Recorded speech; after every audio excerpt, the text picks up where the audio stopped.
2018. Enigmas 2018. Todos los miércoles de 21 a 23 horas por Radio Atilra.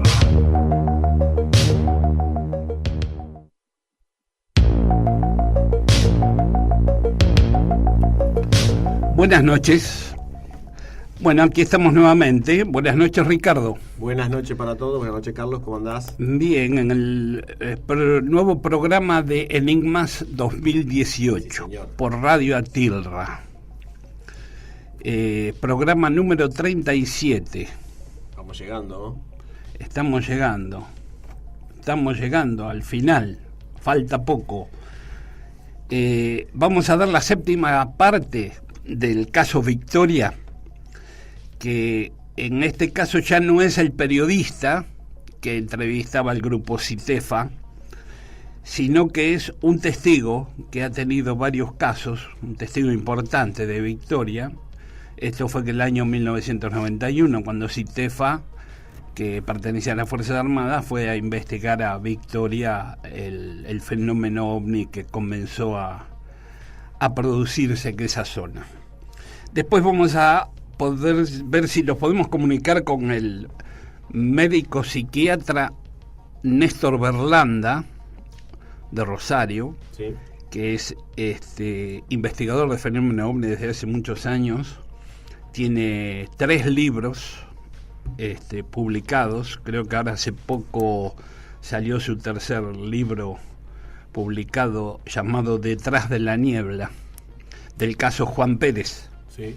Del caso que vos me decías de esa película de Juan Pérez, que ya nosotros con Marcos habíamos pasado un informe del productor de la película, de Stivelman, y también le habíamos hecho un resumen de la película. Testigo de otro mundo, ¿no? Testigo de otro mundo, el nombre de la película. Detrás de la niebla, el nombre del libro, porque él, cuando va con el caballo, con el padre, Sí. ve una niebla y el padre le dice que siga, que continúe. Detrás de la niebla estaba este supuesto aparato. Muy interesante. Bueno, además tiene otro libro que se llama Los Extraños, que es una serie de, digamos, con sus pacientes les hizo regresión, o algún tipo de regresión. Yo sé que no hace regresión, hace otra cosa, le vamos a preguntar, en donde saca algunas conclusiones sobre el fenómeno y sobre los testigos. Y después tiene un libro que creo que salió en el 2003, el de Los Extraños salió en el 2000, el 2003 tiene un libro que se llama La Ayahuasca, Medicina del Alma, porque ellos estuvieron haciendo prácticas con ayahuasca por el tema con los chamanes, el tema de estos viajes a otros planos, ¿no? Que produce Esa especie de, no sé si droga, sí, pero se hace como un té, algo así. Es un alucinógeno, pero bastante fuerte. Sí. Pero tenés que estar también controlado cuando haces esto. Pero ya le vamos a preguntar también. Bueno. Vamos a hablar un poco también de la teoría de la distorsión. Si podemos, vamos a hablar del panel Sturrock, de los orbes. Y quiero hablar también de los objetos que se ven en el cielo. ¿Con qué podemos confundirnos cuando vamos a algún lugar a hacer algún tipo de avistajes? Sí. Con muchas cosas nos podemos confundir. Ver una luz en el cielo no significa nada. Hay cientos de cosas que nos pueden confundir a nosotros con nuestra vista. Uh-huh. Y hasta con los aparatos, porque nosotros no tenemos una resolución de eso, sino que estamos viendo una luz y no nos deja ver otra cosa. Bueno, una extraña onda sísmica recorre el planeta.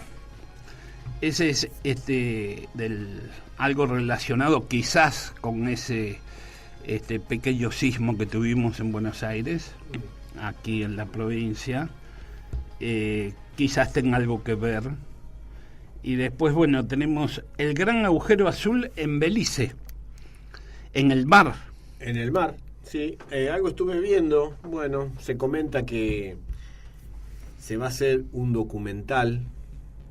Está incluida la gente de National Geographic. Ajá.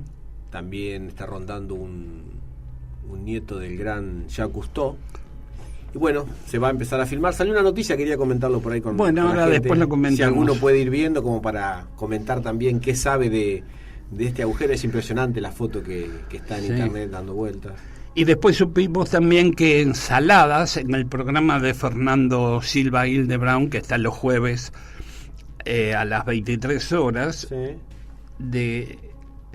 a las 22, de un testigo que dice haber visto 20 humanoides en Corrientes, en el pueblo de Saladas. Ah, Saladas. Sí. Saladas. Había entendido ensalada. Así que bueno, vamos a ver qué podemos dar de todo Ni esto. uno, ni dos, ni un platillo. 20. Por ellas son una tribu, ¿viste? Andás a ver. Vamos con la séptima parte de la investigación de CITEFA. ¿Que venía de la nube de Magallanes? No, eso fue previo, estoy diciendo. Cuando tenía 12 años, fue el primer avistamiento, fue una cosa de una especie de nube ovalada que vi para el lado de Rosario, que se movía así y desapareció.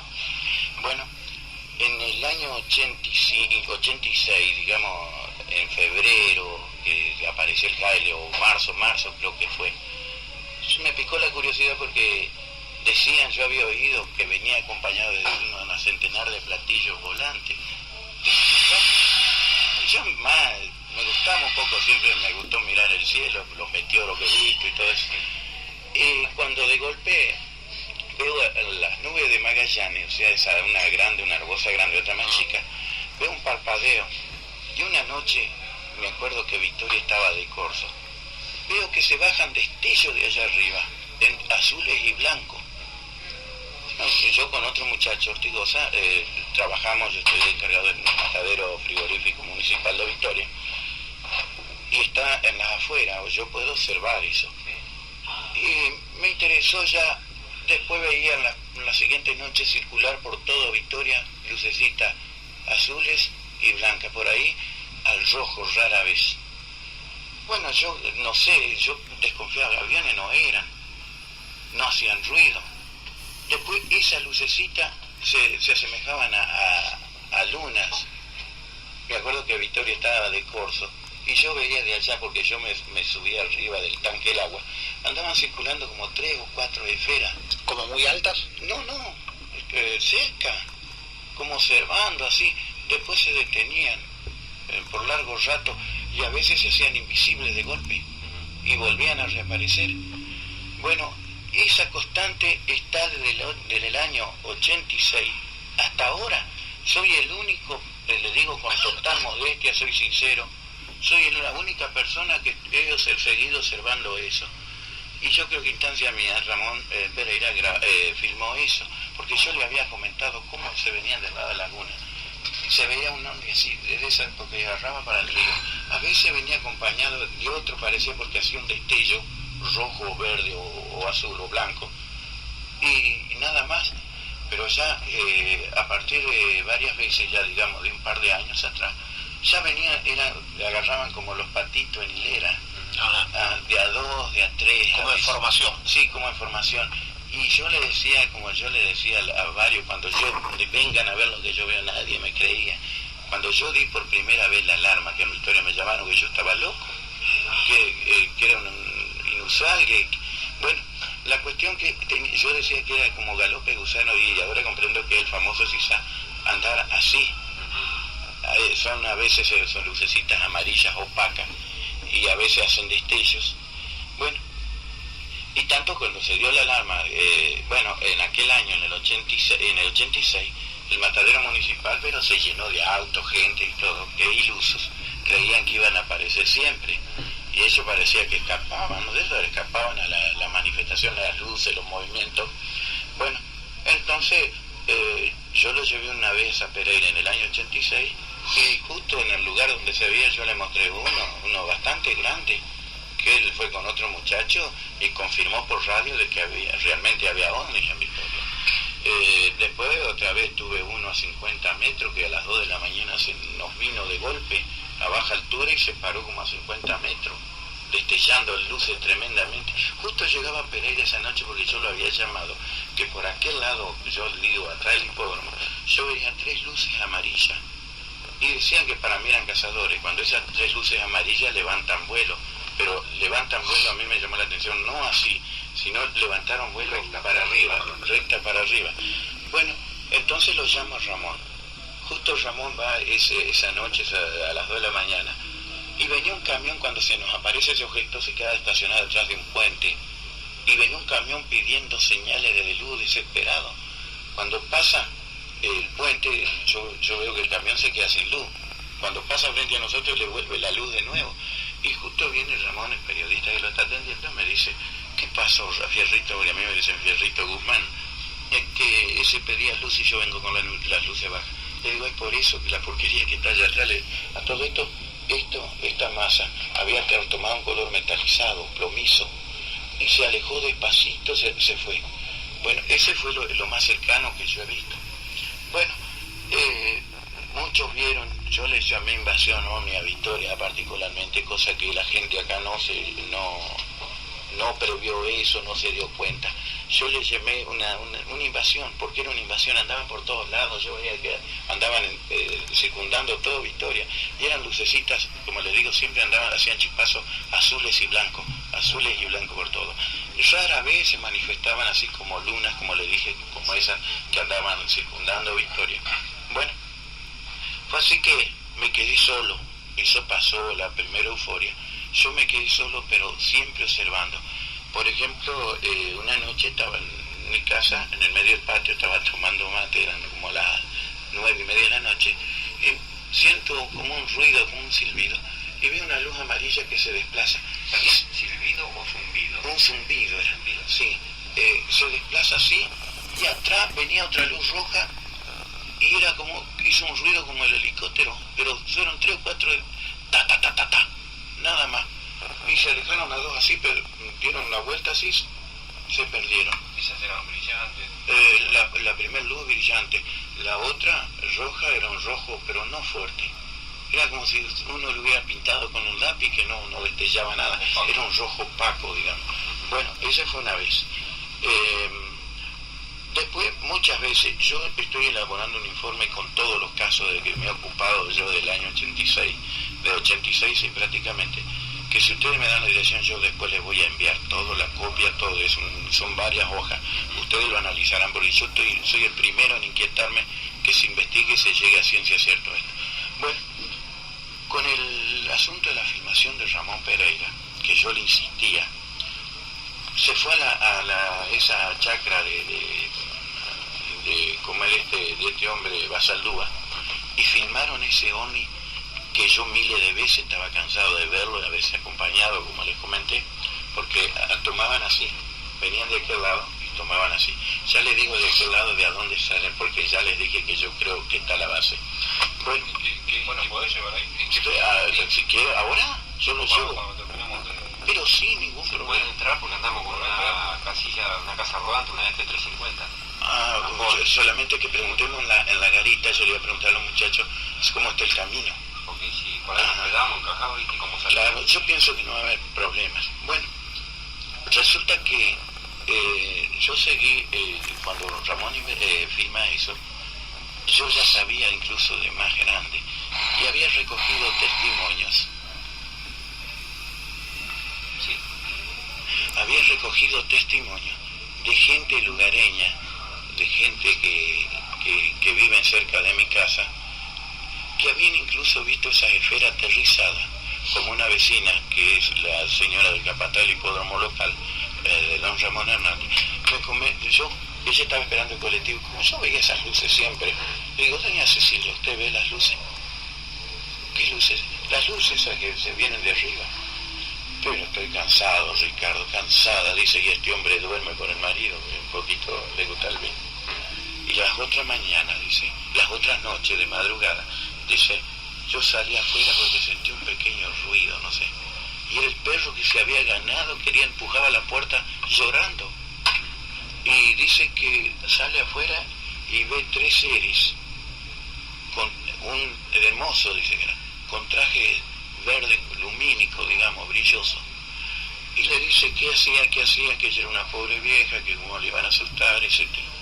Entonces estos callados de la boca dice que se trasladaban ligeritos mirando el suelo y todo.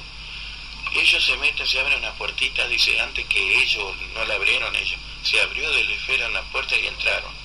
Y se cerró la esfera y levantó vuelo y desapareció ante la vista de ella. ¿Quedan seres bajos? Sí, de 1 metro más o menos, digamos. Bueno, yo tengo visto dos personajes de esto. Necesitamos esas personas. Sí, de esa estatura, y hay más testigos también de esa estatura. Bueno, hasta acá interesante el caso. Como Ya siempre. desde el año 86 este hombre veía, se veían ovnis en Victoria, y además cuenta que hubo varios avistajes con seres, y interesante. La verdad que yo no sabía que había casos desde el 86. Yo recuerdo que comenzó en el 91, y gracias a Rubén Romano, que es el que nos dio estas grabaciones, porque él en ese momento estaba en el grupo CITEFA y fue a investigar con la gente de las Fuerzas Armadas, ¿no? Bueno, ¿con qué continuamos? Ricardo, ¿querés dar la nota esa? ¿Querés comentarla? Quería pasar los teléfonos. Los teléfonos de nuestra radio para todos los oyentes que se quieran comunicar, que tengan algo que decir, comentar, alguna nota que les haya llamado la atención. Pueden comunicarse al 2879-0713 por WhatsApp, llamando, mensaje de texto, lo que quieran. 15-2879-0713. También pueden escucharnos por FM 96.1. Si alguno nos escucha por internet y no sabe qué está oyendo o de dónde están oyendo, estamos en General Rodríguez, provincia de Buenos Aires, en Argentina. Y por Facebook, Radio Atilra. Ahí nos pueden ver. Y ahí nos pueden ver y hacer preguntas y comunicarse. Y ahí ya no parece radio, comentar. porque hay una cámara en el estudio, entonces cambia un poco la perspectiva, ¿no? Claro. Antes era todo ligado a la imaginación, y ahora tenemos una camarita acá adentro. Así que hay un gran agujero en el mar llamado el Gran Agujero Azul en Belice. En Belice, sí. ¿Dónde está Belice? Está... Y digamos como al norte de Sudamérica, tengo entendido. No lo busqué bien, pero no le... Claro, digamos que está en Centroamérica. Claro, en esa zona. Es sí, una sí, de sí. las islas de Centroamérica, no sé Sí, si sí, del sí. Caribe. A esa altura. Sí. Y bueno, dice que en breve van a estar con tecnología de última... De primera. Claro. Van a tratar de introducirse, digamos, en este agujero. La verdad, la imagen que yo he visto, hay un video también en la nota, es como un agujero profundo rodeado de corales. Este agujero muchas veces se ha investigado, pero aparentemente nunca se han sumergido tan profundamente como lo van a hacer en este caso. Está la gente de National Geographic también respaldando la investigación, y hay un nieto de Jacques Cousteau que participaría de esta investigación. De la Se investigación. llama Fabien Cousteau. ¿Y quién lo va a hacer? El National Geographic. Y está entre los que... No se sabe qué profundidad está. Y no dice dice que nunca se han introducido, digamos, nunca lo han Nunca han navegado llegado. al agujero, porque la verdad no me puedo imaginar cómo es un agujero en el mar. Nunca vi, digamos, siempre está todo tapado por agua, pero sé que hay profundidades, pero nunca... en este caso, como el agua es cristalina, se ve digamos, la parte más profunda se ve azul, y tiene como una corona de corales. La verdad es hermoso, ¿no? A mí me gustó. Y bueno, Richard Branson es el jefe de la expedición. Y bueno, van a tratar de ver qué es lo que hay y en qué puede participa. haber? Claro, en la naturaleza, es semejante profundidad. Quizás entren a la tierra subterránea. Y viste que hace poco decían también como que salió una nota, creo que comentamos algo acá, o yo hablé con otra gente, de que supuestamente como que el mar está tomando más agua la tierra está tomando más agua del mar de lo que pensaban los científicos. No sé si escuchaste esa de noticia. Que el mar está entrando en la superficie en la tierra, terrestre. digamos, claro, como que debería haber ciertos volcanes que expulsen esa agua o de alguna manera Por algo se está introduciendo, es decir, hay partes que están quedando bajo el agua. Sí, pero se sabía que hay parte del agua de mar que por las grietas que hay en el océano se filtran. Bueno, pero aparentemente estas filtraciones han aumentado. Se está filtrando más de lo que pensaban. Exactamente. Pero sí, el nivel de los mares también está subiendo. Holanda está luchando continuamente con el mar porque le está comiendo el poco terreno que tienen, ¿no? Escuché esa noticia que después de tantos años, o leí la noticia, ¿no?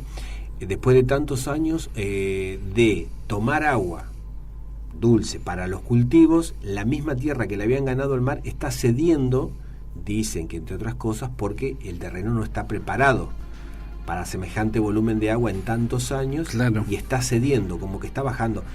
Se habla de milímetros, sí, pero bueno.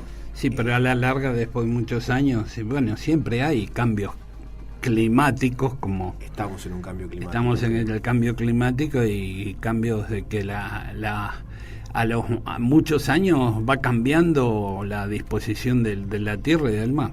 Tanto se van peleando uno con otro a ver quién gana el encuentro. Bueno, invito a los oyentes, si alguno quiere mirarlo, de este gran agujero azul en Belice, y comentar algo, o saben algo, porque yo leí un par de noticias, no leí todas, y bueno, podemos tener un ida y vuelta. Bueno, vamos a una pequeña pausa y venimos con el llamado telefónico a Néstor Berlanda, si es posible. Hechos extraños. Espíritus, apariciones, hablaremos de eso y mucho más.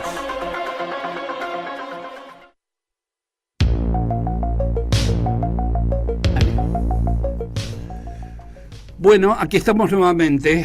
Tenemos el comunicado al aire. Néstor. Sí, hola. ¿Cómo te va, Néstor? ¿Qué decís? ¿Qué tal? ¿Cómo estás? ¿Cómo andás? Bueno, acá estamos en el programa Enigmas 2018. Comunicados por Facebook, ya todo este año estuvimos en la radio y siempre tratamos de comunicarnos con un investigador que nos cuente sus experiencias en cada programa. Y yo sé que vos hace muchos años también que investigás el fenómeno. Nos hemos encontrado en varios congresos ya desde hace unos cuantos años. Así es. Y que tenés 3 libros. ¿Ya salió Detrás de la Niebla? Detrás de la Niebla hay una edición de autor con 50 ejemplares que están en Mercado Libre, y el año próximo sale editada en España por Editorial Guante Blanco. Ah, perfecto. Así que hay solo 50 que están por Mercado Libre. Sí, correcto.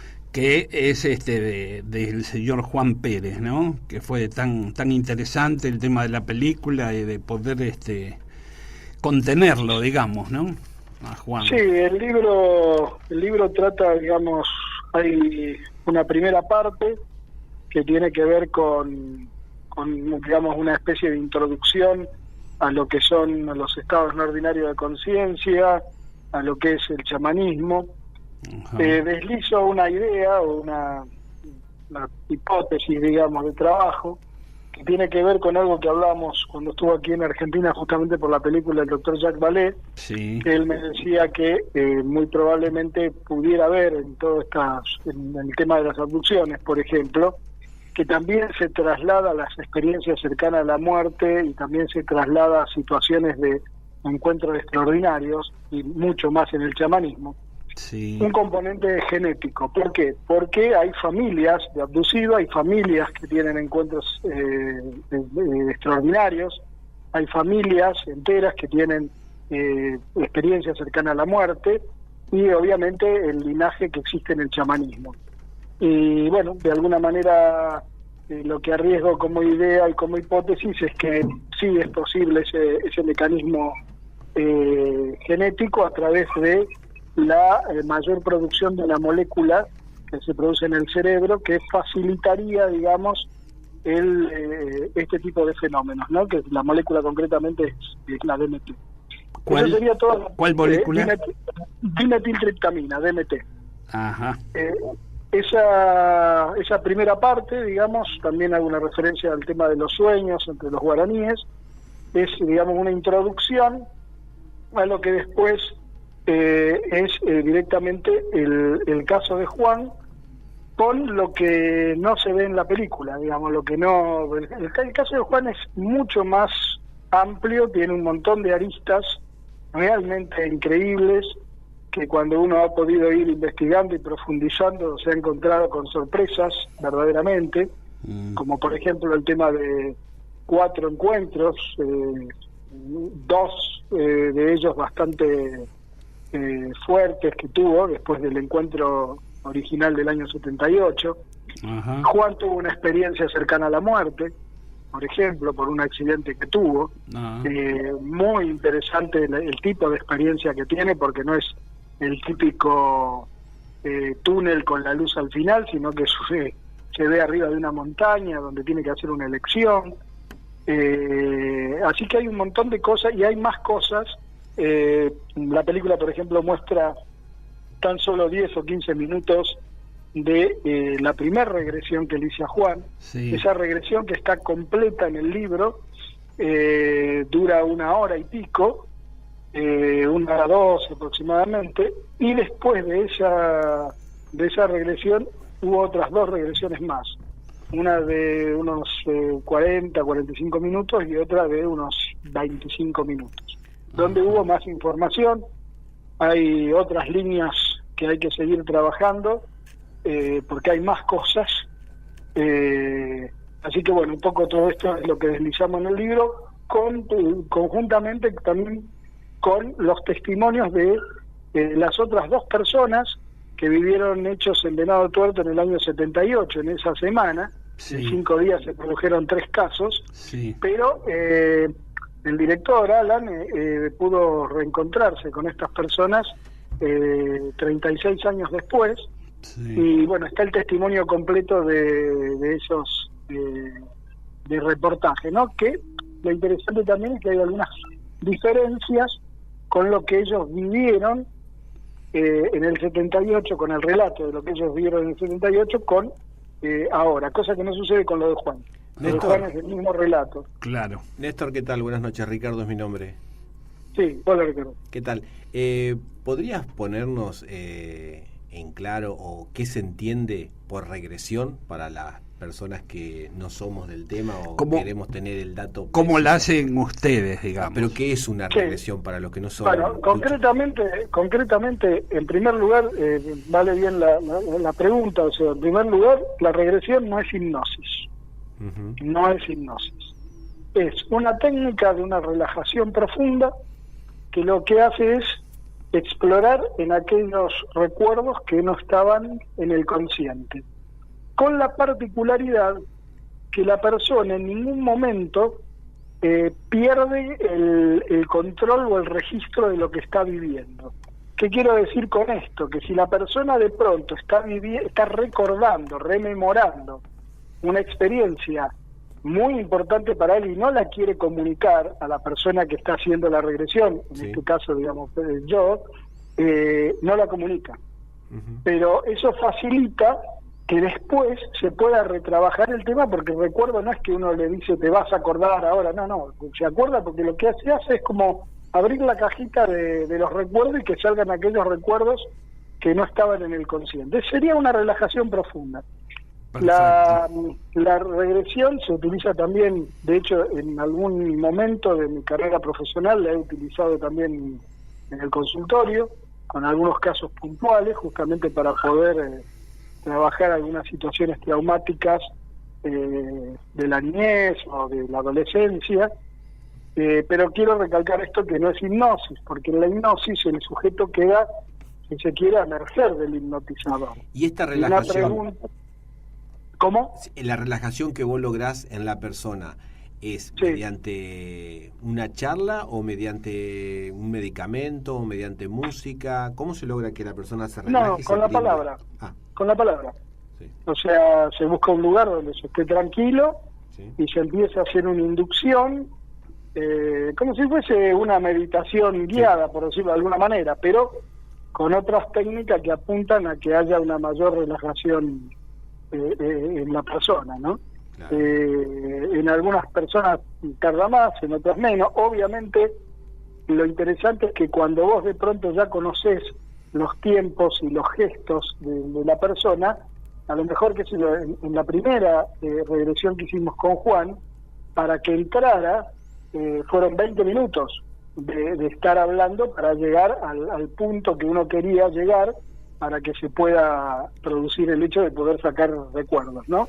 Cuando vos ya conoces y la persona ya tiene también una confianza, que ya sabe de qué se trata esto, es como que ese proceso de 20 minutos lo podés hacer más rápido y ir al lugar que vos querés, pero justamente como es algo que el sujeto tiene control de lo que está vivenciando, vos muchas veces lo querés llevar a un determinado momento y el sujeto va al lugar que él quiere en ese momento, ¿no? Claro. Y todo esto lo tenés en el libro, Detrás de la Niebla. La primera regresión está completa, ¿sí? Las otras hay algunas pequeñas cositas, pero como todavía es realmente fascinante y hay un montón de temas más para trabajar, porque se habilitan una serie de cuestiones que de alguna forma también nos llevan a algo que pudimos ver con Juan Acevedo cuando publicamos, o cuando hicimos todos los casos, mejor dicho, del libro de los extraños. De los ¿no? extraños, sí. Así que hay todavía tiene el caso de Juan, tiene mucha tela para cortar, realmente es muy interesante, porque además la personalidad de él es muy interesante, es una persona muy, muy interesante. Bueno, te quería hacer dos comentarios. Viste que yo estaba en el grupo de Hemisferios con Daniel López y fuimos varias veces a La Pampa, y Daniel también sacó algo similar a lo que vos sacás del DMT, de que muchos de los testigos tienen algo por lo cual se conectan con estos, con el fenómeno, digamos, ¿no? Exacto, sí. Él ya lo saqué también en la radio y estuvo contando parte de muchos casos que hemos investigado en La Pampa. Y luego nosotros también con Rubén Romano, ahora estamos por dar una charla el 16 de diciembre en el Café Ufológico Bienvenidos Tripulantes, el otro domingo, en donde lo llamamos fenómeno OVNI, un sistema holístico, basados en la teoría de la distorsión de Caravaca, y bueno, en todo lo que Jacques Vallée nos dio en todos estos años también, y pensando que el fenómeno, creo que vos compartís, es psíquico y psíquico, físico y psíquico, que tiene que tener algo más el fenómeno, hay algo más dentro del fenómeno que está la parte psíquica también, ¿no? No, por supuesto. Bueno, todas esas ideas es un poco lo que nosotros trabajamos en la década de los 90 con el CIFO, el grupo que teníamos en aquel entonces, que trabajábamos justamente estos conceptos, la importancia del testigo y que el fenómeno es mucho mayor de lo que se pretende, que no solamente se limita al tema de los ovnis, sino que también se limita a otro tipo de fenómenos. Por eso yo hablo mucho en el libro de Detrás de la Niebla de encuentros extraordinarios, porque también lo podemos encontrar con apariciones marianas, con fenómenos extraños, con visualizaciones de luces y demás. Y justamente nosotros, yo particularmente volví al tema OVNI por el tema del caso de Juan, en 2010, cuando lo reencontramos con Diego Viegas, el antropólogo Diego Viegas, pero nosotros estábamos retirados del tema OVNI. Porque habíamos, justamente con el grupo, con el CIFO, habíamos llegado a la conclusión que para poder avanzar más en lo que tenía que ver con profundizar el tema de los ovnis y todos los otros temas afines, había que ponerse a investigar el tema de los estados no ordinarios de conciencia, que es una cuestión fundamental dentro del chamanismo. Y así es que empezamos a trabajar con estados no ordinarios de conciencias, con chamanes, y nosotros mismos en un estudio de que nos llevó 3 años y que concretamente con Diego Viegas terminó en un libro que se llamó Ayahuasca Medicina del Alma. Sí. Ahí fue el trabajo de los últimos 16 años que trabajamos ahí con distintos voluntarios y demás, y llegamos a hacer nosotros más de 5.000 experiencias o sesiones. Y eso nos dio una serie de herramientas y elementos para poder, sí, justamente decirte que el fenómeno, y asegurarte, pero a partir de la vivencia, no solamente de lo que él investigó, sino también de la vivencia y demás, que el fenómeno es mucho más de lo que se piensa, que está íntimamente relacionado con el hombre, íntimamente relacionado con los estados no ordinarios de conciencia, que acompaña al hombre desde siempre, que los chamanes tienen un mapa para transitar determinados lugares, y que la realidad es en definitiva mucho más de lo que creemos que es. Por eso hay algunas diferencias que nosotros tenemos con la teoría de la distorsión de José, porque José Caravaca, José hace un excelente trabajo con el tema de el caso por caso, digamos. Nosotros un poco vemos la cuestión más global, y quizás él habla de un agente externo.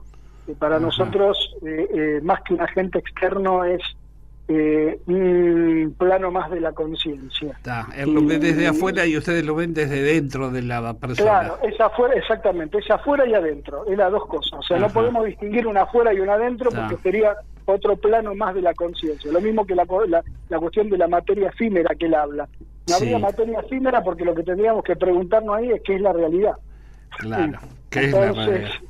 Entonces ahí entramos en otro terreno mucho más complejo, si se quiere, pero que realmente uno puede hacer un seguimiento. Esto es lo que creo que es muy importante, y un poco la idea que me parece que vos también estás esbozando con Rubén Romano, que con esta forma de pensar el fenómeno, uno tiene más herramientas y más posibilidades de caminar en terreno más firme, porque hay muchos avances en ese plano, ¿no? Ajá, perfecto. Bueno, ahora recuerdo también a Eduardo Grosso, que con sus investigaciones de visitantes de dormitorio también había sacado conclusiones, creo que sobre el tipo de sangre de muchos de los testigos, de la mayoría de los testigos. En este caso, de que también el testigo era el que estaba o el que estaba puesto para producir el fenómeno, ¿no? Exactamente. Bueno, pero vos fíjate una cosa, Carlos, que esto es lo maravilloso, que hoy estamos hablando de esto, y nosotros en los 90, cuando planteábamos algunas cosas de estas, casi nos comían el hígado, digamos. Y hoy es muy normal poder hablar de esto, de que acá no es un fenómeno que viene y apareció y el testigo es un observador casual. El testigo pasa a ser un participante. Es participante, exactamente. Eso es lo que nos vamos dando cuenta después de todos estos años de investigación, ¿no? Claro, por eso te digo, me parece que es fantástico a lo que se arriba, porque me parece que ahí sí podemos hablar de ir avanzando y correrse un poco de la idea del plato volador de Machado de metal, ¿no? Néstor, ¿qué tal? Te quería hacer una consulta, si podés ponerlo en palabras para gente por ahí con pocos conocimientos. Vos repetiste varias veces estados o estado no ordinario de conciencia. Sí. Primero, el estado no ordinario de conciencia es un estado distinto al estado de vigilia común con el que nosotros estamos hablando ahora, por ejemplo. Claro, el eso sueño te quería preguntar. ¿Cuál es el estado normal? Claro, el estado, por eso, acá no hablaríamos de normal o no normal, acá hablaríamos de estado ordinario o estado no ordinario. El estado ordinario de conciencia es el estado de vigilia. Sí. El sueño es un estado no ordinario de conciencia. Sí. La meditación profunda es un estado no ordinario de conciencia. La experiencia de respiración holotrópica es un estado no ordinario de conciencia. El consumo de sustancias que consumen los indios, alucinógenas, no quería usar justamente ese término porque no produce alucinaciones, sino visiones, porque la alucinación está vinculado a algo patológico. Bien. Y acá serían visiones lo que produce, Bien, ¿no? bien. Pero Es buena la diferencia. Por ejemplo, cuando vos estás bajo los efectos de esas sustancias, como por ejemplo la ayahuasca, el peyote, Sí. los hongos mágicos y demás, es un estado no ordinario de conciencia. Claro. El aislamiento sensorial, aquel tipo que está subido a una montaña, que está solo o que Sí. se perdió en una cueva, digamos, Sí.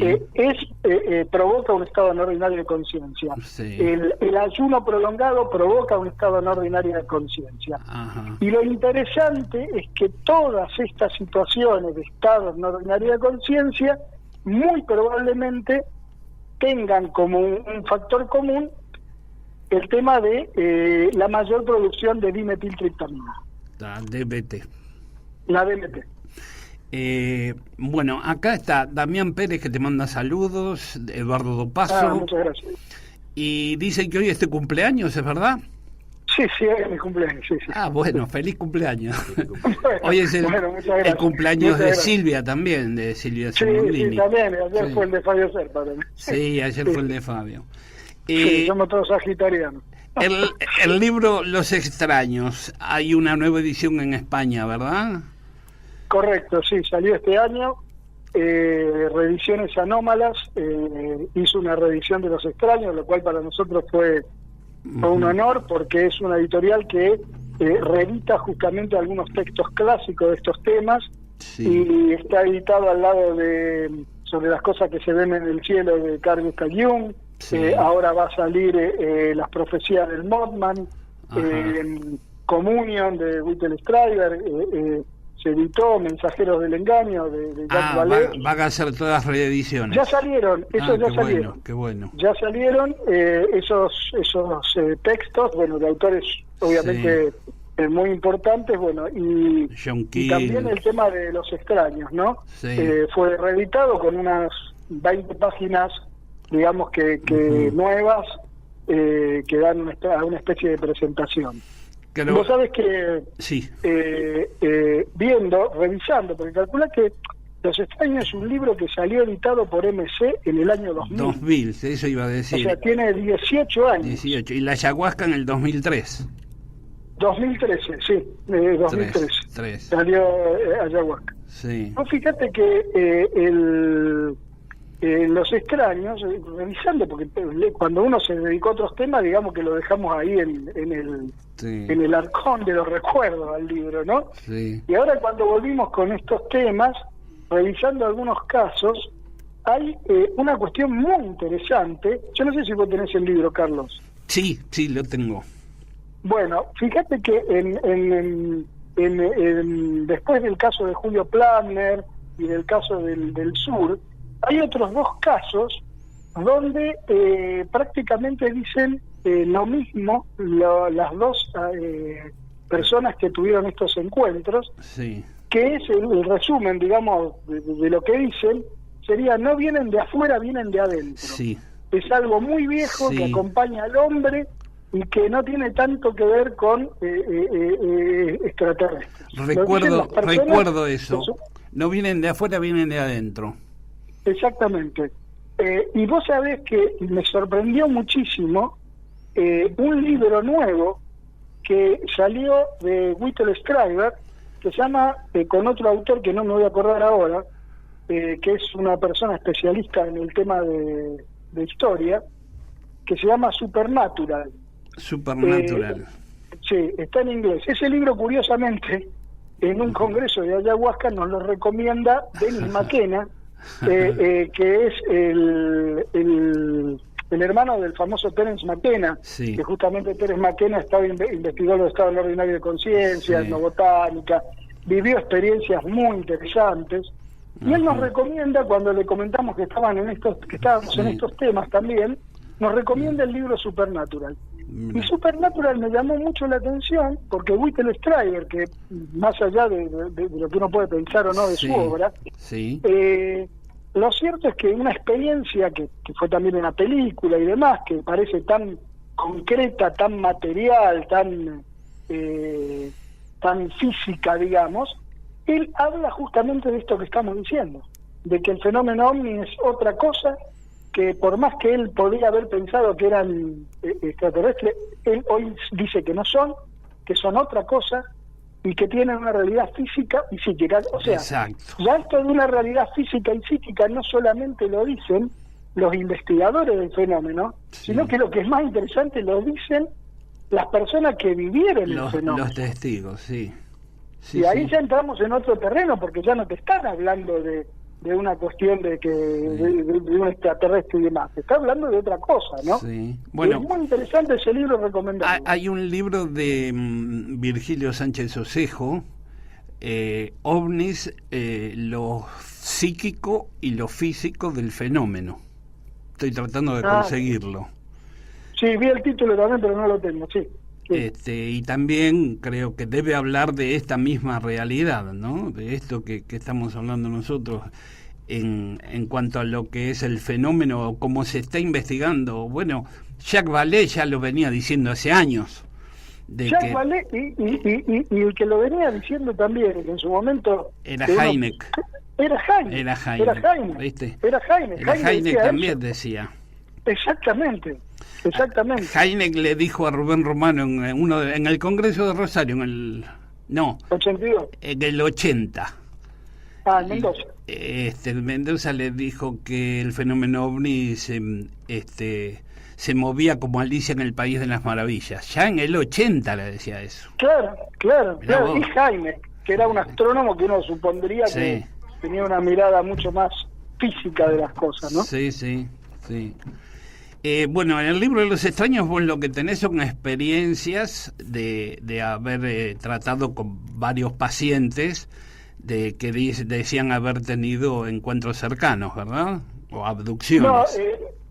Más que pacientes fueron casos que fuimos recolectando que ustedes fueron Juan Acevedo. Con Juan, Yo te lo comento a vos y también al público oyente, yo tengo una fanpage de Detrás de la Niebla, donde lo que trato de hacer ahí es, no hablo solamente del libro, sino que trato de hacer un recorrido de mi trabajo personal dentro del tema OVNI y paralelamente el recorrido de Juan, de Juan Pérez, ¿no? Sí. En uno de los posteos que hago en Detrás de la Niebla está la historia de cómo surgió Los Extraños.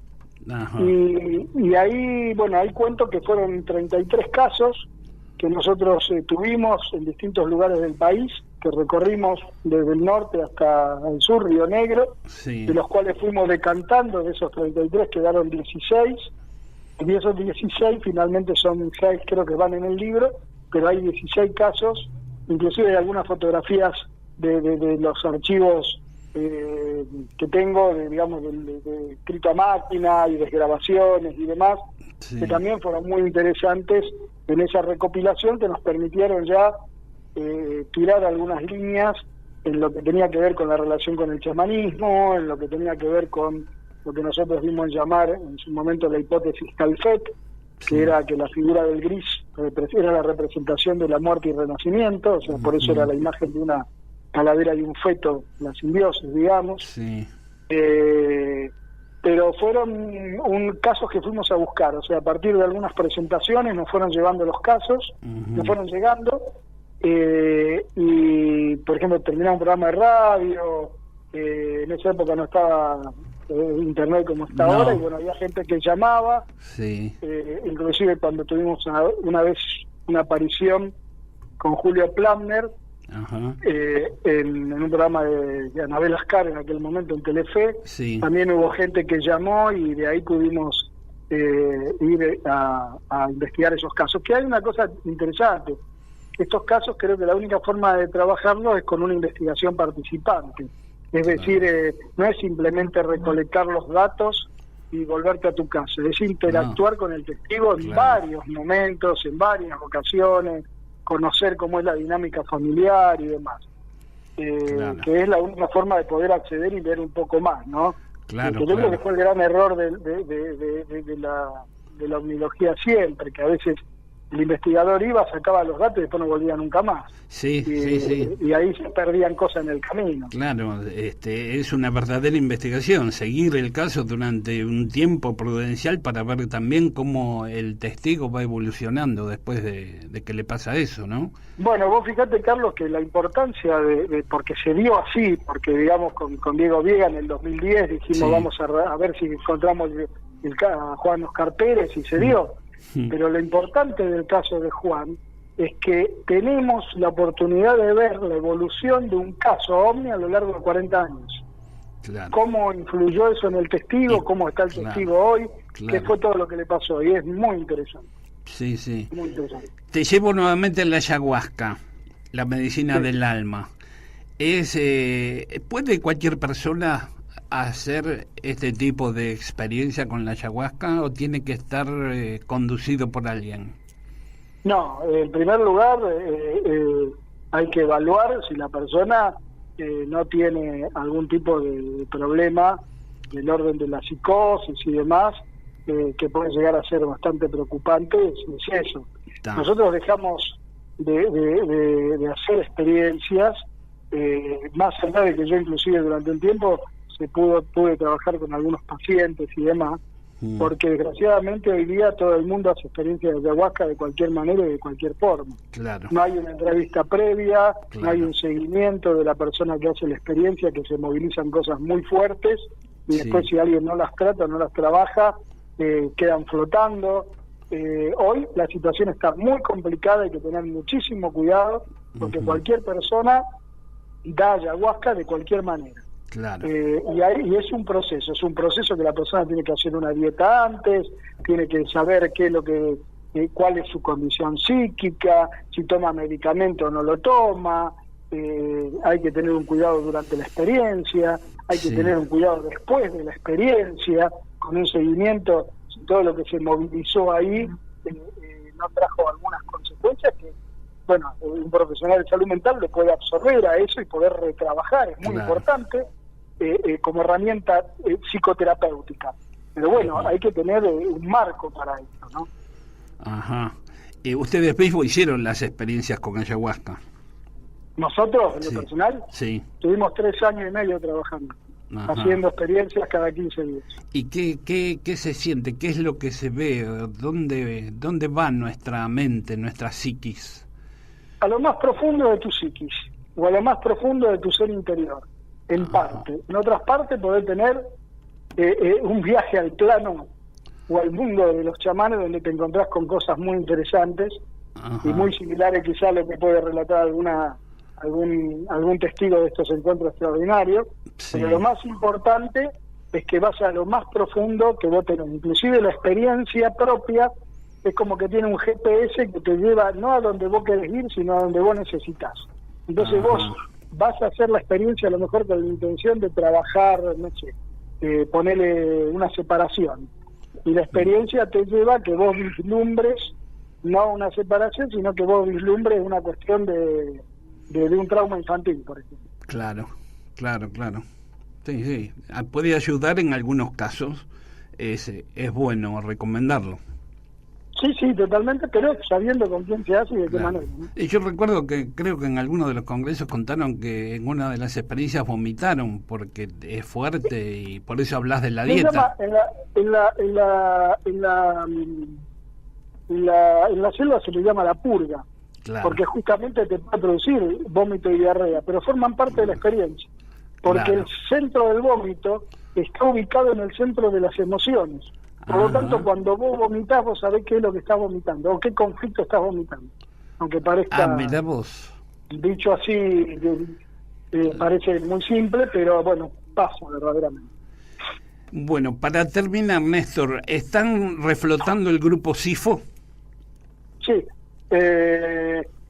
más que reflotar el grupo, lo que se está haciendo ahora es tratar de, justamente por esto que hablábamos anteriormente, que ahí aparece, hoy es más fácil hablar de temas que nosotros hablábamos en los 90, y ahí quizás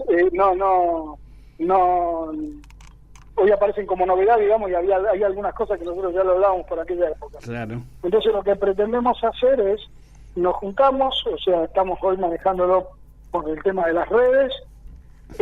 La idea no es estar participando en el Congreso de OVNIs a nivel personal, cada uno hace lo que quiere, digamos, pero no como grupo en sí. Sí, sí. Pero el punto, no sé qué va a pasar el día de mañana, pero el punto fundamental es editar un libro con todos los trabajos de la década del 90, que sería el volumen 1, digamos, y el volumen 2 sería todos los temas en los cuales estamos trabajando hoy día. Parte hay de eso en Detrás de la Niebla, parte hay en un trabajo que está haciendo también Juan Acevedo, parte hay en un trabajo que salió editado por Durkheim, y que ese sí se consigue en Buenos Aires, que se llama Los Espíritus del Aire, que es de Diego Viega, que es un libro de los 90, que allí no se publicó en los 90, se publicó ahora, pero fue escrito en los 90 y se le agregaron cosas nuevas de ahora, ¿no? Entonces, con todo ese material, con el material viejo y el material nuevo que estamos produciendo hoy día, la idea es sacar 2 títulos que de alguna manera pongan de manifiesto nuestro trabajo, ¿no? Y tienen página en internet donde están volcando aquellos trabajos que hicieron en la década del 90.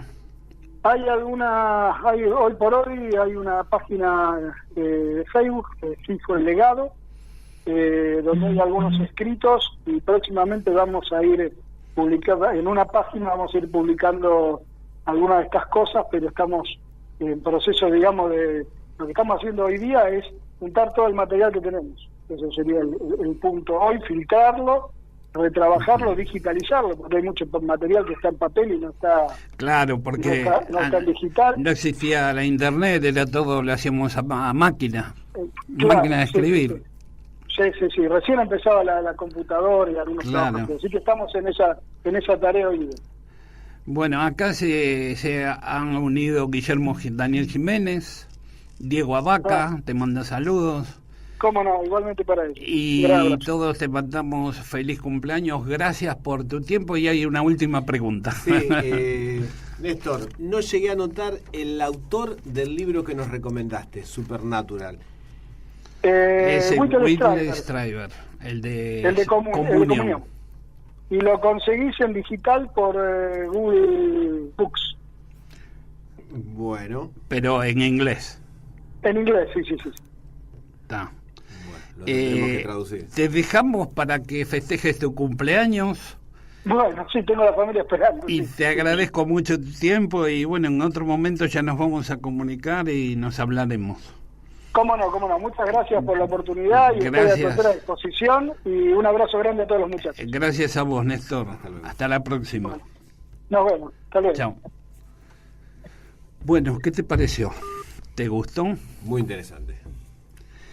Gente que hace mucho que investiga y que ya estaba en este tipo de experiencias y de digamos hipótesis sobre el fenómeno, adelantados para su época, porque todos no eran bien recibidos en los congresos cuando hablaban de de este tipo de experiencias y de este tipo de investigación y de hipótesis, ¿no? Porque éramos todos más etistas en ese tiempo, pero parece que se evolucionó, por suerte, y podemos llegar a entender un poco más de esto, y creo que estamos en el camino.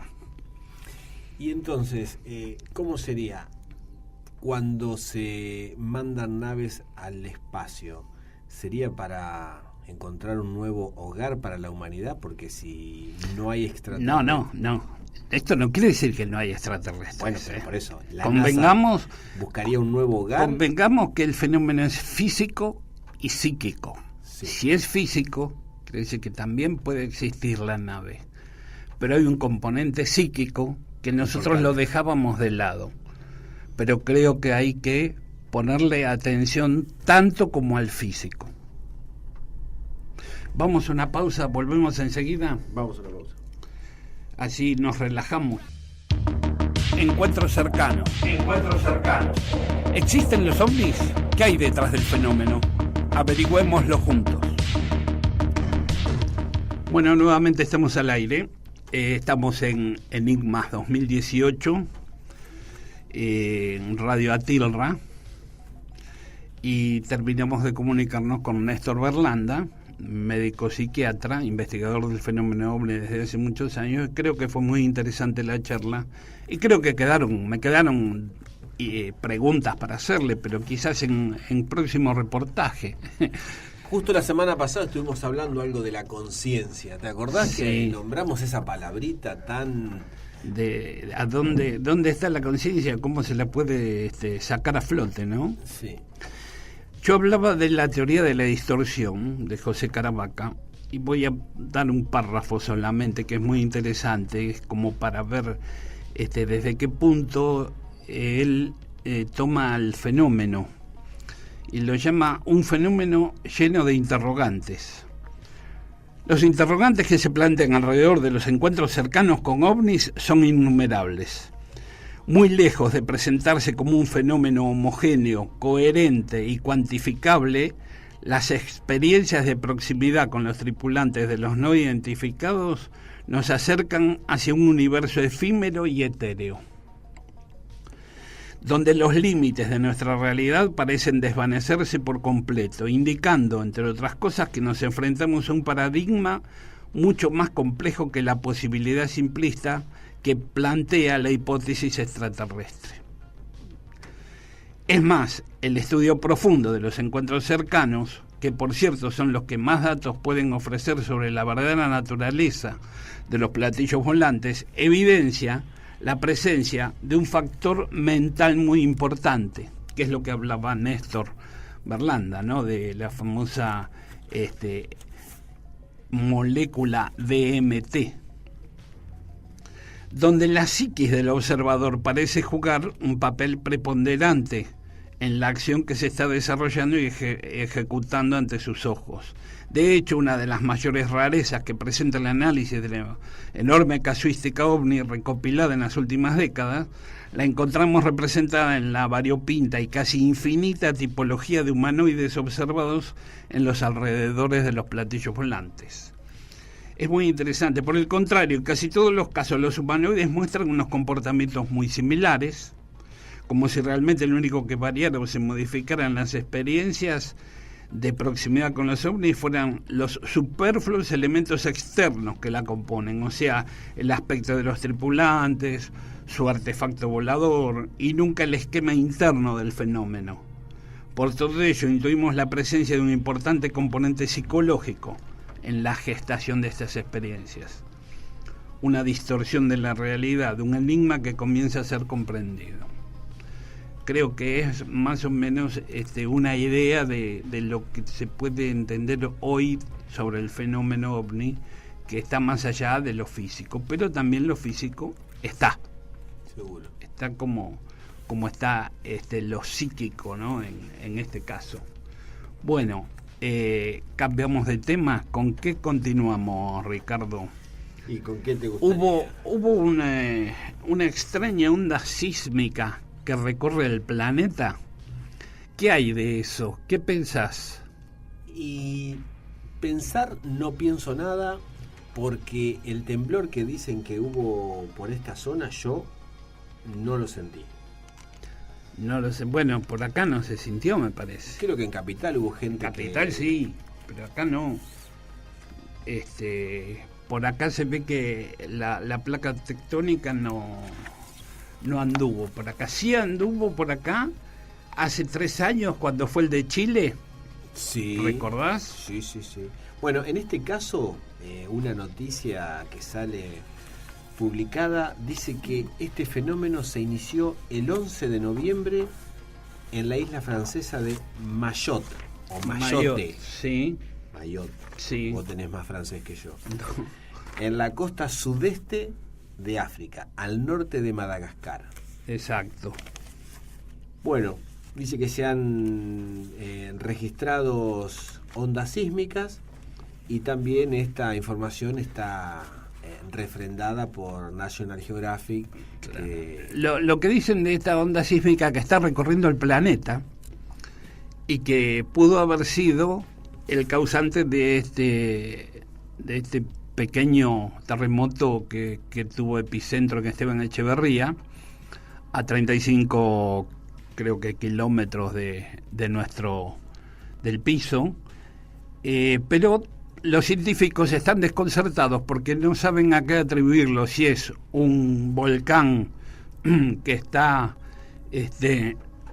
largando su lava, pero que está bajo tierra, que está debajo de la superficie, o hasta hablan de un meteorito. Uh-huh.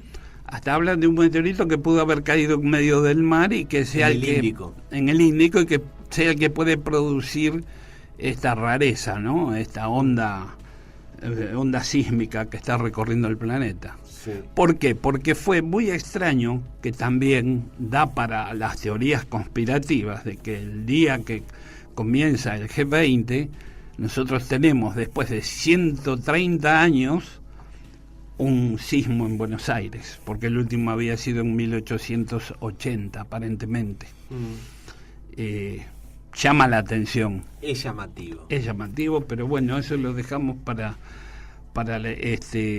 el tema también para que la gente lo piense, ¿no? Claro, y también me da que pensar que hoy en día tenemos tanto acceso a la información que por ahí antes esto no se conocía, por ahí se divulgaba en otro lugar, claro, y no llegaba. Entonces, claro, por ahí no te llegaba eso y no sabías qué era por qué se producía. Acá tenés varias opciones que pueden ser, alguna de ellas puede ser o ninguna de ellas, ¿no? Habría que ver cuál es la verdad en todo esto. ¿Qué es lo que nos está pasando? Porque se mueve mucho la Tierra. Es más, los científicos dicen que no hay ningún lugar en la Tierra en donde no haya terremoto. Es decir, que en cualquier lugar de la Tierra puede haber terremoto. Eso lo sé, pero el tema que, bueno, después de 138 años y justo el día del G20, bueno, casualidad o causalidad, como dicen algunos, causa y efecto, por alguna causalidad se dio en esa fecha, ¿no? Y a nosotros que nos gusta relacionar algunas cosas, ya estamos pensando. Sí, acá, bueno, Damián dice que en 1986 tembló Buenos Aires, la gente no se acuerda, pero según yo tengo entendido, el último fue en 1880 en Buenos Aires, quizás fue en otra parte, porque decían que el último que había sido en Buenos Aires fue en 1880, es decir, más de 100 años. Ahora de 1986, no sé, no tengo idea, no recuerdo, tampoco escuché nada de eso. ¿Querés hablar del señor de Corrientes, de Saladas, que dice él que vio 20 extraterrestres? ¿Y ¿Tenés la nota? Sí, ¿La tenés? Tengo por acá. Porque yo no la encontré. Pero sé que fue un caso de hace pocos días que Fernando lo sacó el jueves pasado en su programa de YouTube, y es muy interesante porque salió en el diario. La nota dice: Corrientes, un hombre asegura que encontró a 20 extraterrestres en su casa. Sería en la provincia de Corrientes, en un pueblo o ciudad, no conozco, denominado Saladas. Sí. Una persona de 40 años dijo que había encontrado a 20 extraterrestres en el patio de su casa cuando se levantó una madrugada. Sostuvo que tuvo contacto con los seres extraños y que incluso pudo hablar con ellos. El supuesto contacto cercano de tercer tipo ocurrió el jueves, cuando Gregorio Altamirano se levantó en plena madrugada y salió al patio de su casa, ubicada a las afueras de la ciudad de Salada. Cielo nublado, había pronóstico de lluvia. Me levanté para ir a trabajar, dice Gregorio. Por el tiempo me puse a juntar la ropa y ahí aparecieron. No uno, sino 20. No sé cómo los contó tampoco, pero bueno, me imagino que habrá sido medio al azar. Dijo, son más de 5, menos de 100, porque me parece que... En un momento dice que lo acorralaron, que lo llevaron, no sé, contra una higuera, contra una pared. Manifestó que desde la oscuridad salieron como 20 extraterrestres. Como 20. hay que ver también el estado alucinógeno o psíquico, y me dijeron que venían a salvarme y no para llevarme, con rima y todo, para salvarme y no para llevarme. Calamaro te hace un tema con esto. Relató que suele estar en el patio de su casa en horas de la madrugada porque se levanta temprano, pero que ese día se vio sorprendido por los seres extraños. Bueno, sigue el relato. Yo siempre me levanto temprano para ir a trabajar y el jueves, por un tema climático, me puse a juntar la ropa. Mientras quitaba los broches de las vestimentas que se habían secado horas antes bajo el sol abrasador que calcina la tierra correntina por estas épocas, vio a los seres extraños acercarse. Aparecieron, salieron como 20. Aseguro que era la primera vez que lo veía. Primero me aparecieron 2 mujeres, después me encerraron en el parral. Privado de la libertad, atónito, los supuestos extraterrestres tenían una especie de aparato con el que pretendían implantarle algún objeto. Ellos apretaban un botón y desaparecían, dice Gregorio. Eran muchos y yo, por el miedo, no pude decir nada. Contó en una radio, o sea que ha sido entrevistado, podríamos buscar. Bueno, vos también tenés el dato de... Sí, lo entrevistó uno de los... Tendríamos que está con Fernando. Escuchar a ver si todo lo que se pone en una nota periodística es lo que dijo sí. Este muchacho. No, él le pasó un reportaje que le hicieron a este muchacho que contó lo mismo, incluso que el hermano 2 días antes había visto un objeto cerca de la laguna. Sí. Eso lo había dicho la hermana. Pero bueno, creo que iban a seguir investigando el caso.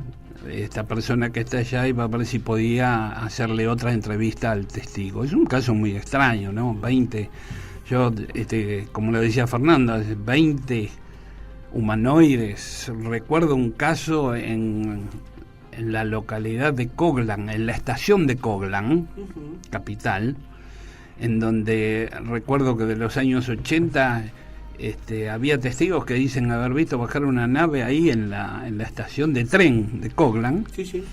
Y que había como 20 seres de 1 metro, 1,20 m, los llamados grises, y que subían y bajaban del aparato y que parecía un holograma, que lo veían pero no sabían si era físico o era algo que estaba proyectándose, o algo como lo que estamos diciendo, ¿no? Si es de la mente, de la psiquis, o por qué. Y bueno, ese caso fue investigado por Cándido Víctor del Prado, que estaba con Fabio Serpa en ese tiempo, y fue un caso interesante también. Me acuerdo de ese caso, pero debe haber más casos de muchos humanoides. En Brasil debe haber también. En cuanto a Brasil, estamos consiguiendo información del caso de la isla de Colares, que hablamos la semana pasada, del caso Chupa Chupa, y es un caso muy impresionante, muy grande, y que ha habido muertos y hay testigos, muchos testigos que han sido quemados por estos aparatos. Vamos a seguir consiguiendo información para ver si podemos después dar este caso como se lo merece, porque es un caso muy, muy grande, muy interesante a nivel mundial. Bueno, vamos a hacer algo de propaganda. Vamos a dar que mañana 22 horas está el programa en YouTube de Fernando Silva Hildebrand, La Señal Ciencia y Misterio, un programa excelente también. Está los días jueves 22 horas.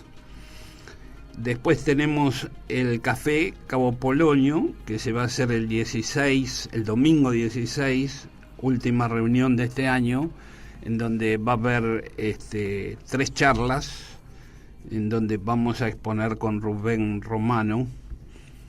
Y mañana, jueves, es la reunión del Café de Río 54, que se hace en la calle Avellaneda, en el bar Belagamba, Avellaneda 399, esquina de Leodoro Lobos. Y el de Bienvenidos Tripulantes, en Cabo Polonio, es en en la calle Leopoldo Marechal y Ferrari, cerca de Parque Centenario, a unas cuadras de Parque Centenario. Comienza a las 16 horas. Y el Café Río, el que quiera ir mañana, si tiene ganas, 18:30, 19 horas comienza esto, que son las reuniones de la gente que le gusta el tema y van a hablar sobre los temas. Los que van nuevos cuentan sus experiencias si quieren contarlas. ¿Se cobra entrada en estos cafés? No, solo lo que consumís. No hay entrada. Vos consumís un café, pagas el café. Muy bien. Y hay una alerta OVNI pasado mañana en Rosario, como lo hubo la semana pasada en Victoria. Ahora este viernes, el día 7, a las 20 horas se juntan en el río, cerca del puente que va de Victoria a Rosario, y hacen otra alerta OVNI ahí en Rosario, y van a quedar toda la noche varios investigadores. El que ande por Rosario para el viernes o quiera ir, hay otra alerta OVNI como hubo el de Andrea, que fue el sábado pasado en las termas, en las aguas termales de Victoria, Entre Ríos. Bueno, ¿qué más tenemos para darle a la gente algo que los pueda hacer reflexionar? Teníamos una frase. Yo iba a comentar algo, Sí. No sé vos si estuviste mirando, pero me llama la atención como veníamos siguiendo el caso de la mutilación de ganado, y de golpe como que se paró. En ningún diario ni en ningún medio se refleja ningún caso. Creo que el 6 de agosto o en agosto fue el último caso que salió publicado. Y me llama la atención, como tan imprevistamente. Te quería comentar, ya que estamos al aire, a apoyarnos por ahí en algún oyente que haya visto, que nos pueda dar la info.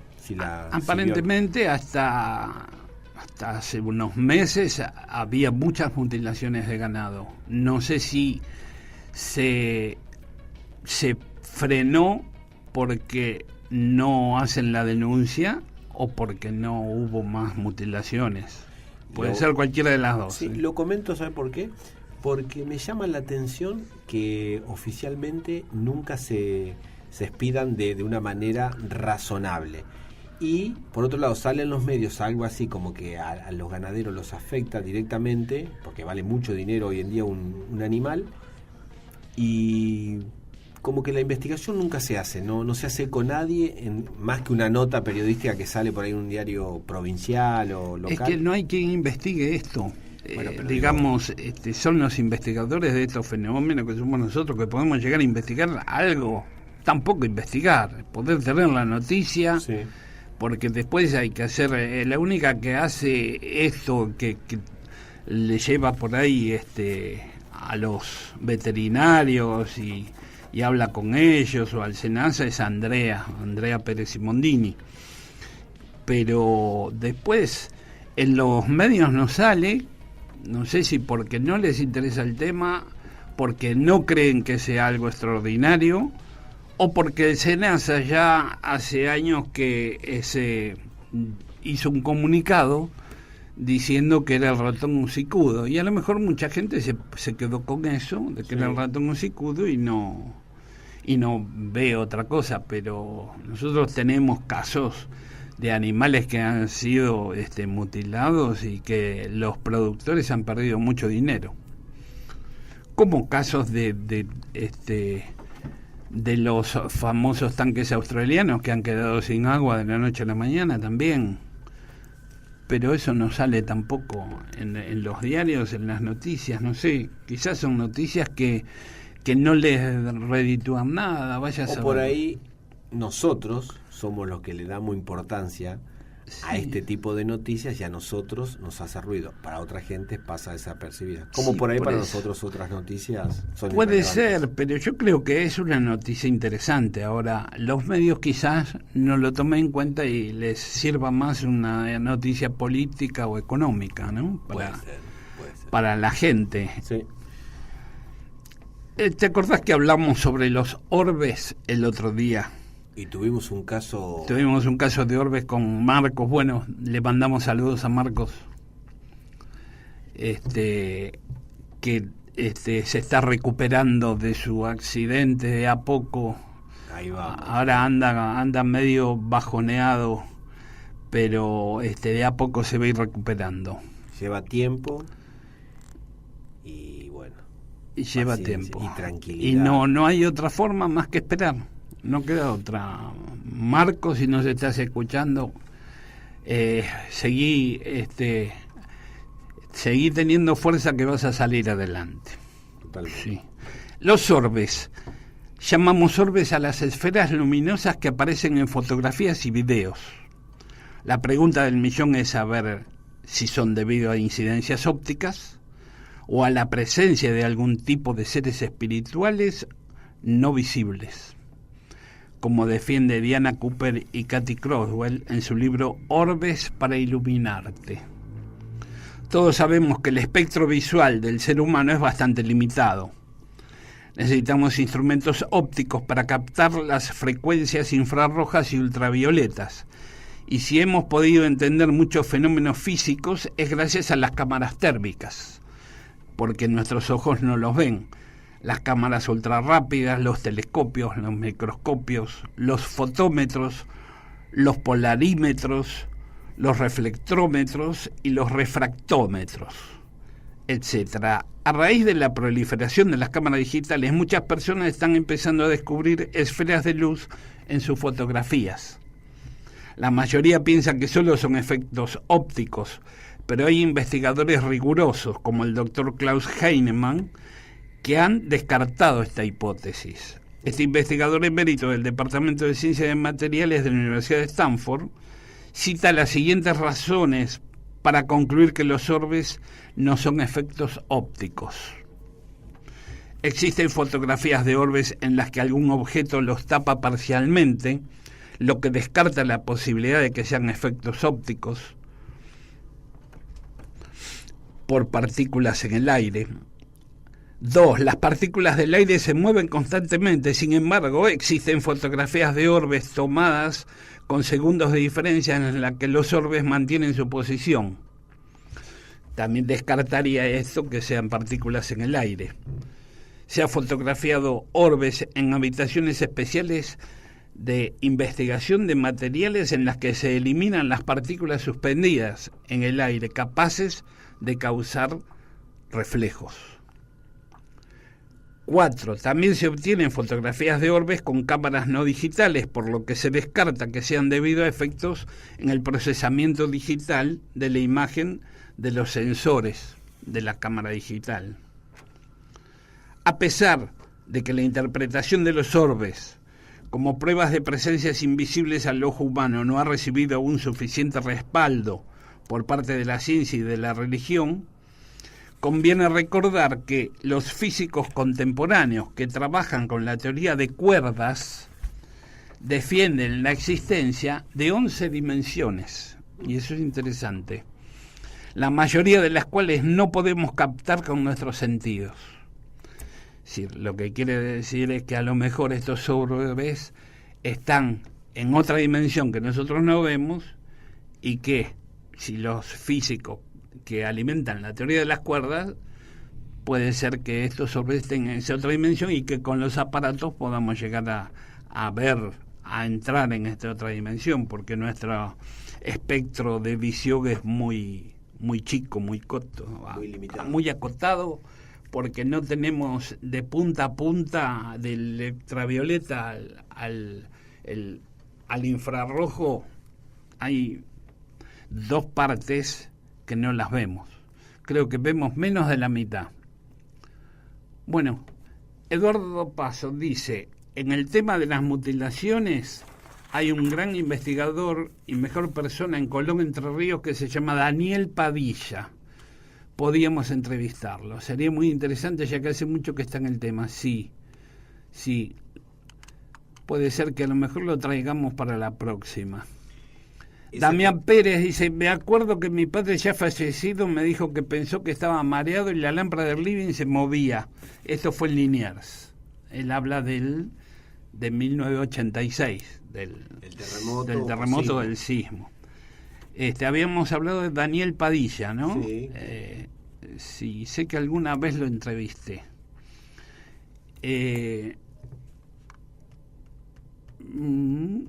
¿Quién más está comunicado aquí? Diego Abaca dice 153 vacunos contados hasta el momento, desde diciembre del 2017 hasta agosto más o menos.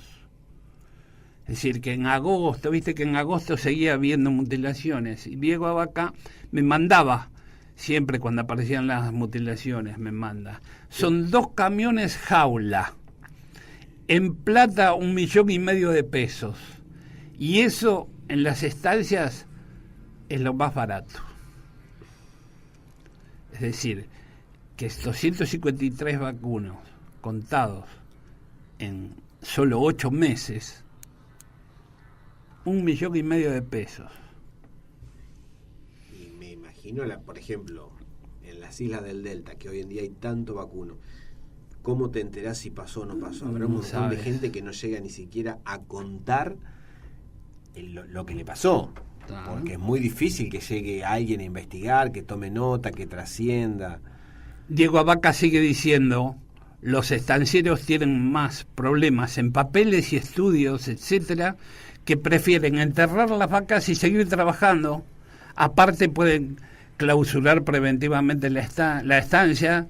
Son más problemas que beneficios. Tiene razón. Sí, señor. Tiene razón, totalmente. Es decir, antes de que vengan y le cierren porque piensan que puede ser alguna enfermedad o algo que está tan fino ese hilo, que ahora comenzamos a venderle carne a Norteamérica, porque no se le vendía por el tema de que hace unos años hubo un tema de aftosa. Entonces prefieren no decir nada. Puede ser ese también otro de los motivos. ¿Te acordás que estuvimos hablando con Daniel Postizzi hace un mes más o menos? Sí. El que hacía los estudios de las fotos. Sí. Bueno, dice que él tiene un informe completo en su blog que trata de los orbs, que era Psico Argentina, el informe, la página de él, el blog, que él había sacado la foto acá en General Rodríguez del ovni que había filmado, que había salido en el diario de General Rodríguez. Entre paréntesis, el otro día vi al dueño del diario y le comenté, y me dijo que sí, que lo había encontrado por internet y que después le hizo la nota que salió en el diario. Bueno, vamos a una pequeña pausa y completamos los minutos que nos faltan. Enseguida volvemos. Bueno, aquí estamos nuevamente, ya acomodados para ver qué vamos a hablar estos 15 minutos que nos quedan. Encontré yo una nota que dice: vecinos cosechan verduras de tamaños inusuales.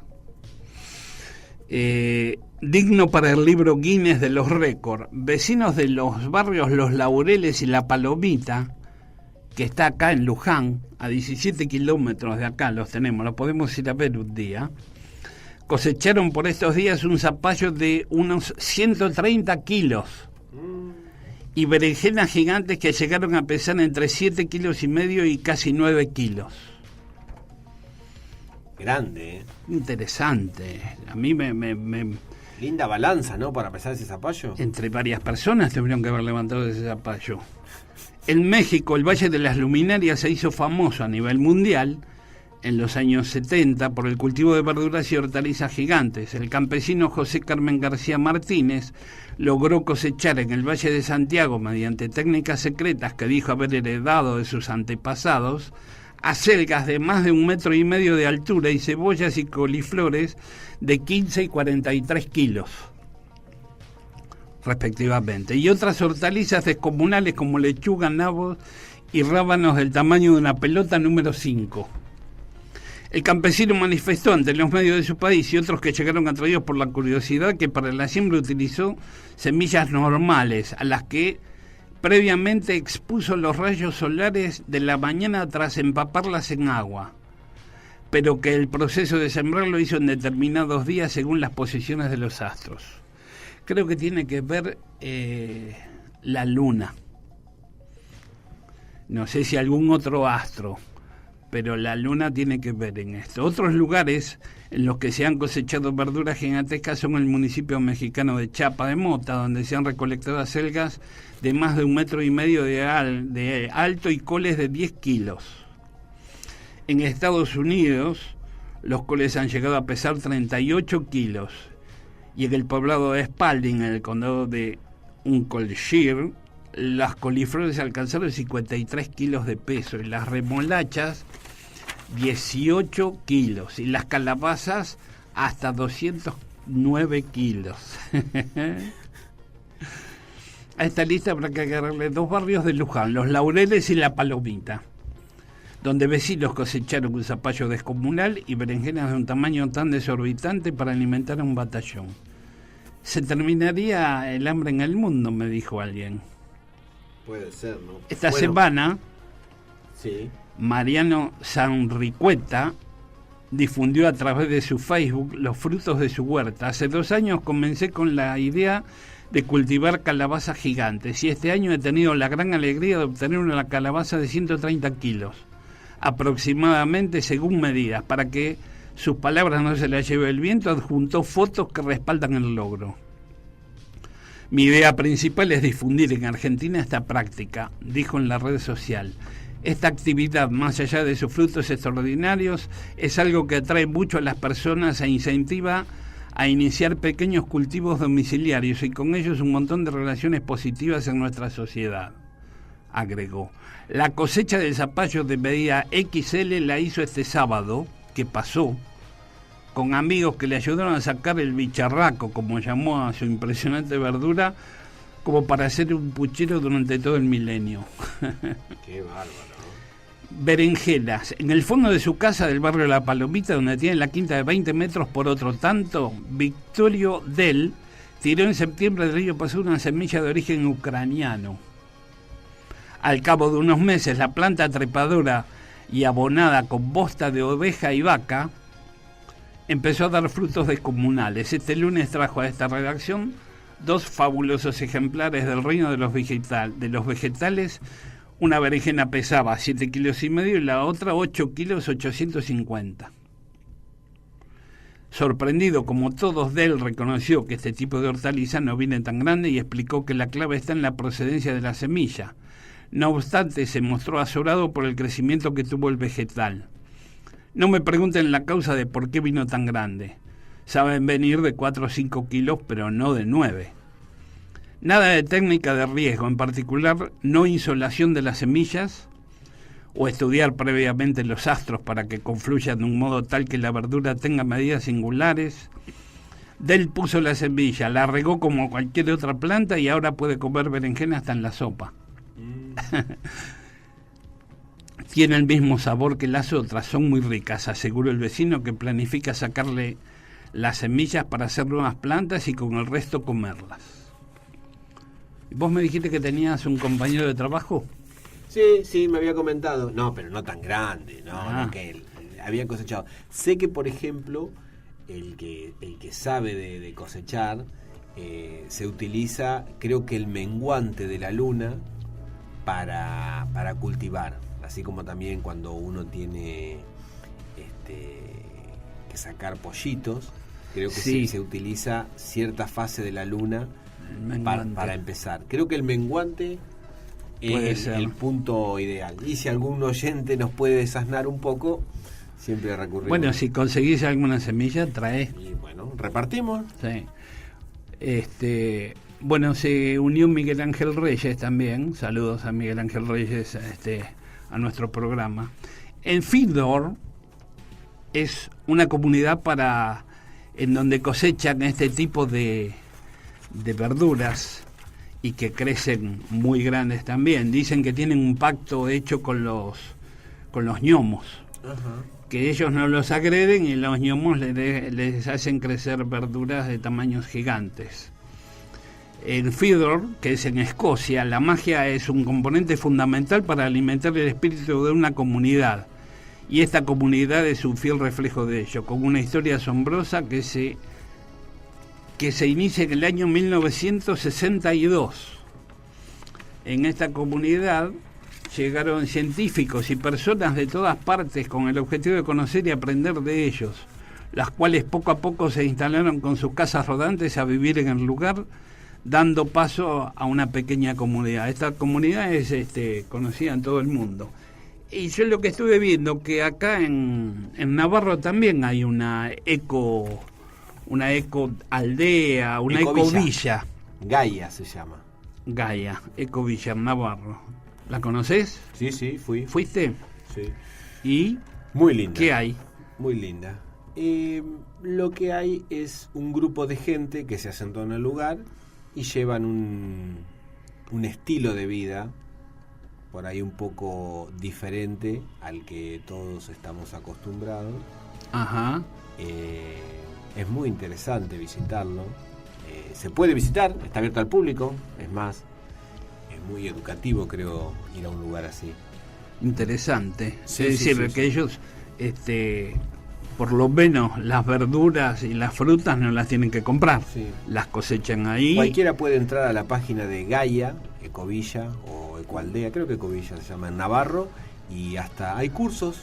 Hay cursos para ir a hacer de construcción de una casa, que lo deben hacer con elementos que no son los elementos que se usan en otros lados, ¿no? Debe ser todo ecológico, calculo. Más de uno quedaría impactado de ver las construcciones que tienen hechas.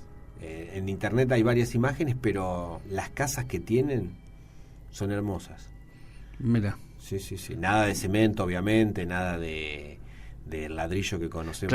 Claro, por eso deben ser todos elementos ecológicos lo que trabajan. Sí, ponele que es adobe lo que hacen, pero las paredes son gruesas, tienen las casas orientadas hacia lados convenientes como para recibir mejor sol.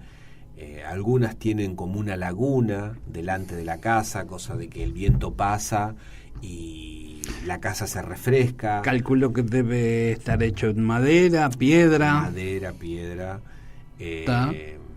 Baños secos, por ejemplo, nada de usar una descarga de agua para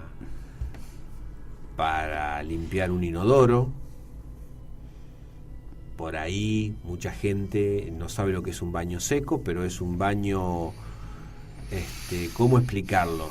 Bueno, vamos a ser claros. Donde uno va al baño, hace directamente sobre un inodoro, pero en lugar de usar una descarga de agua no se necesita. ¿Por qué? Porque las necesidades de un ser humano caen, digamos, en un pozo, donde se recicla todo y la después materia fecal se sirve de abono. Se utilizan, creo que son las lombrices californianas para el reciclado. Sí. Y si uno solamente necesita orinar, esa orina se recicla juntándola en recipientes que ellos tienen la manera también de extraer el abono, porque hay urea en la orina. Sí. Y bueno, tienen todo muy meticulosamente armado. Sería bueno ir a visitarlos acá en Navarro, no estamos tan lejos. No estamos lejos. Y en Luján tampoco, para ir a ver esta gente que ha podido cosechar esto.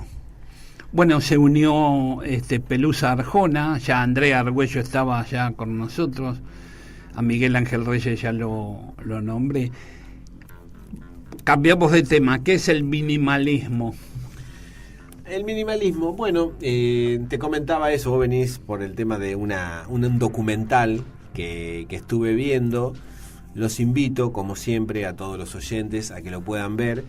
En Netflix hay un documental referido a este tema. No soy un experto, como siempre digo, es una experiencia más que uno hace. Se trata de gente que desestima o trata de salir de esta faceta del consumismo exacerbado. Del consumismo, de la sociedad consumista. Claro, sería lo opuesto al consumismo.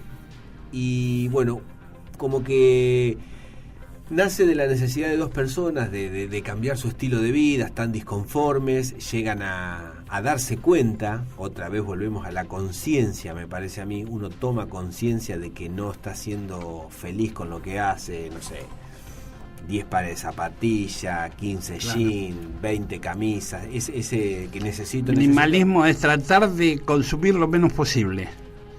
Que está relacionado con estas ecovillas o ecoaldeas, digamos. Y también con lo que dijo, creo que tiene Néstor, que ver, me parece, con la conciencia. Más allá de lo que él hablaba, me parece que la conciencia del ser humano de saber que está haciendo algo que va en contra del ambiente. Claro. Empieza con el caso de dos muchachos que se cansan del éxito, porque dicen que llegaron a ser tremendamente exitosos, sí, en lo que hacían. Se cansaron de lo... Y desestiman todo lo, claro, que habían obtenido o por lo que habían luchado, y se dan cuenta que lo que necesitan es otra cosa. Y empiezan a recorrer Estados Unidos, y el documental va mostrando cómo mucha gente los empieza a frecuentar en las charlas que dan, a mucha gente le interesa, porque se ve que hay muchos que sienten lo mismo. Sí, quizás al no tener apremios económicos, quizás te florece en la parte espiritual. Puede ser. Se nos va la hora, terminamos con la frase para que la gente reflexione. Bueno, la película se llama Minimalist o Minimalista, sería la traducción, lo pueden ver. Bien. Y referido a la frase, yo conseguí una que me pareció que podíamos compartir. No sé si te parece. Compartamos. Es de un pedagogo brasileño. Lo he escuchado nombrar, no he leído nada de él. Se llama Paulo Freire. Ajá. Y este pedagogo dice: aceptar y respetar la diferencia es una de esas virtudes sin las cuales la escucha no se puede dar. Me gusta. Aceptar y respetar la diferencia es una de esas virtudes sin las cuales la escucha no se puede dar. Me parece que a veces estamos metidos en una vorágine que lo primero que decimos es no. Queremos imponer nuestra opinión, claro, sobre la de los demás. Y a veces escuchar y aceptar que el otro puede tener una opinión totalmente diferente. Como hoy nos pasó con esta visión de Néstor, me parece, ¿no? Que claro. No sé si todo el mundo la tiene en cuenta. Claro, pero creo que es respetable y tener respeto de escuchar al otro, aceptar lo que dice, y bueno, cada uno tiene su idea. Pero es interesante, es decir, cuando alguien expone algo, no es para discutir ni para tratar de convencer al otro de mi idea, sino para que lo tome en cuenta, le guste o no le guste, esté de acuerdo o no esté de acuerdo, que investigue. Es muy aburrido, me parece, una reunión donde todos pensamos lo mismo. Claro, que investigue y verá. Creo que es así el tema. Bueno, nos despedimos con algo que escuché hace mucho, que se despedía una persona también en la radio, decía: que el viento sople a tu favor, que la lluvia moje suavemente tus campos, y que los seres superiores te protejan y te acompañen. Será hasta el próximo miércoles. Muchas gracias y hasta la próxima. Gracias a todos.